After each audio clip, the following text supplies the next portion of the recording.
गोष्टी कशा मजेच्या. ये धरती ये अंबर ये दरिया समंदर ये दिलकश नजारे सभी हैं तुम्हारे. मित्रांनो, मी तुमची सखी दक्षता देवेंद्र माशेलकर. आज या एपिसोडमध्ये मी तुम्हाला सांगणार आहे नागपंचमीबद्दल. नागपंचमी कशाला म्हणतात, त्याच्या पौराणिक कथेनुसार गोष्टी आणि तसेच नागाला आपण भाऊ का म्हणतात. चला तर एपिसोडला सुरुवात करूया. तुम्हाला माहिती आहे का, आज 17 ऑगस्ट. तर आज आहे नागपंचमी.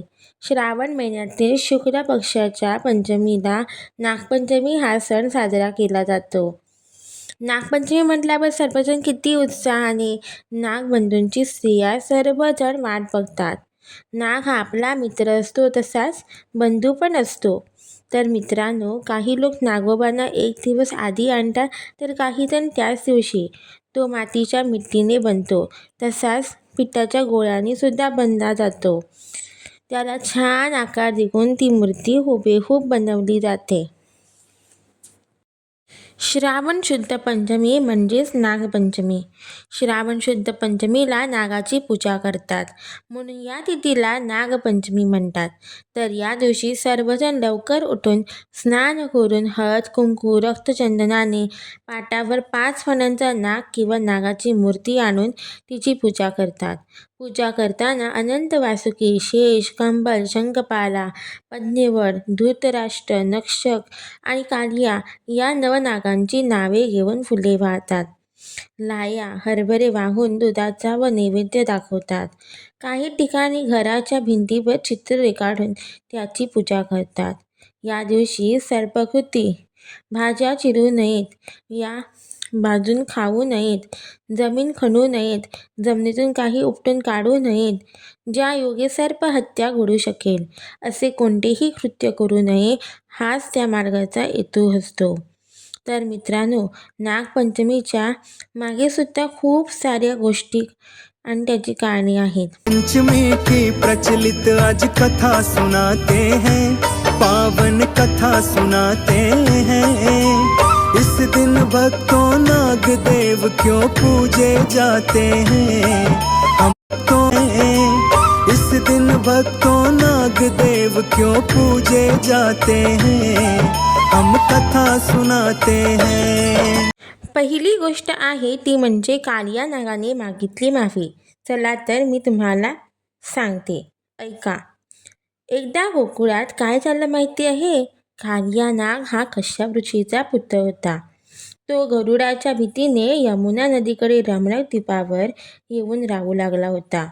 त्याच्या विषामुळे यमुना नदीचे पाणी काळे आणि विषारी झाले होते, ज्यामुळे गोकुळामधील लोक आणि प्राणी त्रस्त होऊ लागले. एके दिवशी कृष्ण मित्रांसोबत चेंडूने खेळत असताना चेंडू नदीत पडला. कृष्ण तो चेंडू आणण्यासाठी उतरला. कालिया नागाने कृष्णावर हल्ला केला आणि आपला विषारी विळखा घेतले. पण श्रीकृष्णाने आपले शरीर वाढवून कालियाची पकड सैल केली. श्रीकृष्णाने कालिया नागाच्या फण्यावर उडी मारली आणि नृत्य करू लागले. त्याच्या पदस्पर्शाने कालियाचा अहंकार नष्ट झाला आणि तो मरणाच्या परिस्थितीत होता. हे पाहून कालियाने आपली चूक मान्य केली आणि यमुना नदी दूर जाण्याचे वचन दिले. कृष्णाने नागदेवतेला आशीर्वाद दिला की ज्या दिवशी ते माझी आणि तुझी पूजा करतील, त्यांना सर्पाची भीती वाटणार नाही. चला तर ऐकूया नागपंचमीची दुसरी गोष्ट. एका गावात एक शेतकरी राहत होता. नागपंचमीच्या दिवशी तो आपल्या शेतात नांगरणी करत असताना तिथे असलेल्या एका वारुळाला व त्यातील नागिनीच्या पिल्लांना नागणीचा फाळ लागून ती पिल्ले मरून पडतात. शेतात रक्ताने भरलेला फाळ पाहून नागिनीला समजते की शेतकऱ्याने तिचा पिल्लांचा घात केला आहे. नागिनीला खूप राग येतो. आपल्या पिल्लांना मारले म्हणून ती बदला घेण्यासाठी त्या शेतकऱ्याच्या घरी जाते आणि शेतकरी व त्याच्या घरातील सर्वांना दंश करून त्यांचा अंत करते.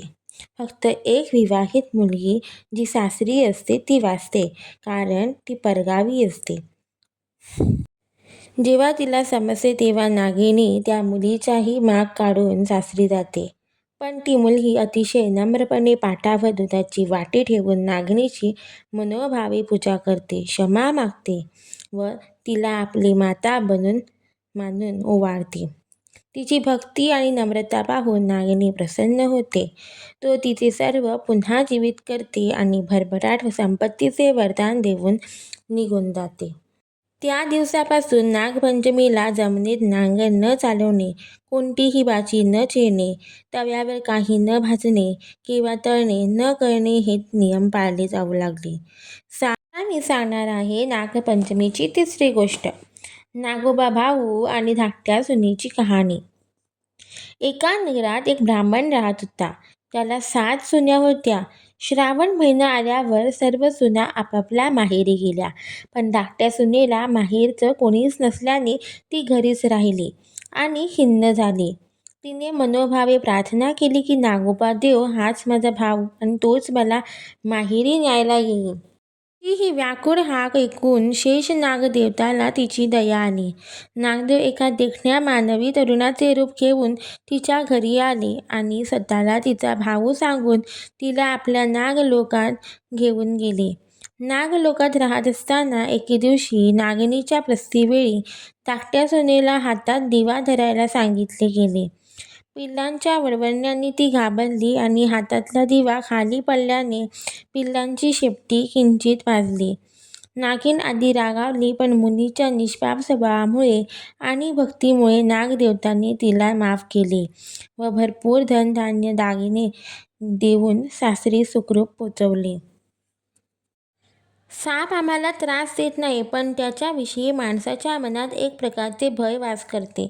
ते भय नाहीसे होऊन त्याच्याविषयी आदर व भक्तिभाव निर्माण व्हावा. तसेच पिकांना व मानवांना उपद्रवी ठरण्याच्या उंदराचं नायनाट करणाऱ्या या मित्रांशी उपकार कर्तव्याची आठवण ठेवावी, हीच व्रतामागची मुख्य पार्श्वभूमी आहे. नागपंचमी साजरा केल्याने घरात सुख समृद्धी येते आणि सर्पभय दूर होतो. देव